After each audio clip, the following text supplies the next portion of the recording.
Hello and welcome to Templar Night TV. My name is Tony McMahon. I'm a regular contributor on various history and science documentaries. You may have seen me on TV, hopefully you have. But today I'm focusing on my key obsession, the Knights Templar. And I'm going to be looking at a very suspicious letter that sparked the Crusades, and it's something that I cover in my forthcoming book, The Knights Templar History and Mystery, published by Pen and Sword.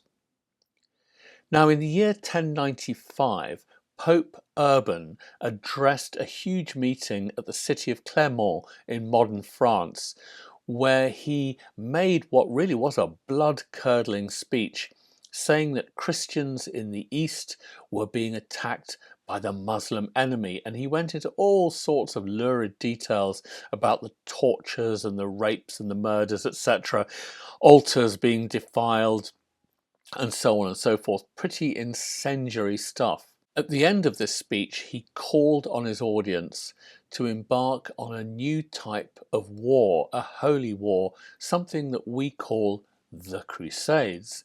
And this sparked off 200 years of crusading. Now, what motivated him to make this speech was a letter he had received from the Byzantine emperor, who was based in Constantinople, modern Istanbul. And the emperor, Alexios I Komnenos, as he was called, said basically all these terrible things were happening in his empire, that these new Muslim invaders had arrived and were creating havoc. Now, what was the Byzantine Empire? It's worth detouring on that and explaining what the Byzantine Empire was, and I do explain it in great detail in my forthcoming book, The Knights Templar History and Mystery. The Byzantine Empire was the continuation of the eastern half of the Roman Empire. The western half had collapsed 700 years before, 600, 700 years before, but had continued in the east. Nevertheless, most of the Eastern Roman Empire was then invaded by Arab Muslim forces in the 600s and 700s.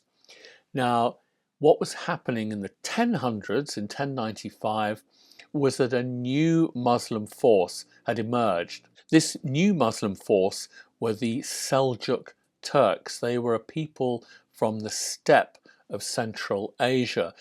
Now, they actually attacked fellow Muslims first, the Abbasid Caliphate based in Baghdad, but then they came for the Christian Byzantine Empire, which, as I say, saw itself as a continuation of the Eastern Roman Empire.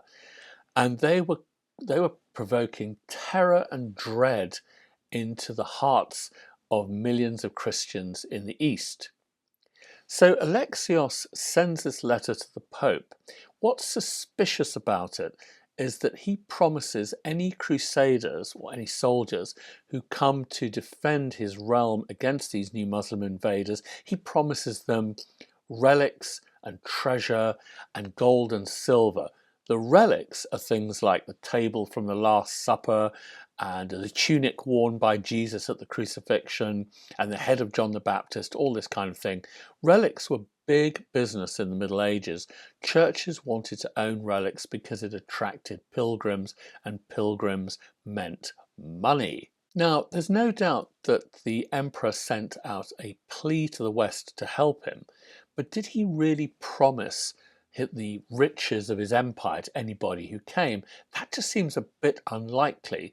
So, to use modern parlance, I think what we can say is that the letter was sexed up a bit on the way by other hands. So by the time the Pope got the letter and made his speech calling for a crusade, he got a letter that had been heavily doctored by Western knights who just wanted to grab a load of booty from the Byzantine Empire. Well, I discuss all this and more, as I say, in my book, The Knights Templar History and Mystery, and it's certainly got a lot of history and a lot of mystery, a lot of scandals and battles, outrages, conspiracies, and so on. So make sure that you get your copy. I'll also be appearing on some TV documentaries over the autumn and spring in the next few months. That includes Alien Corridors and Truth Seekers. So do watch out for those shows, and I hope to see you again very soon. Until then, non nobis domine.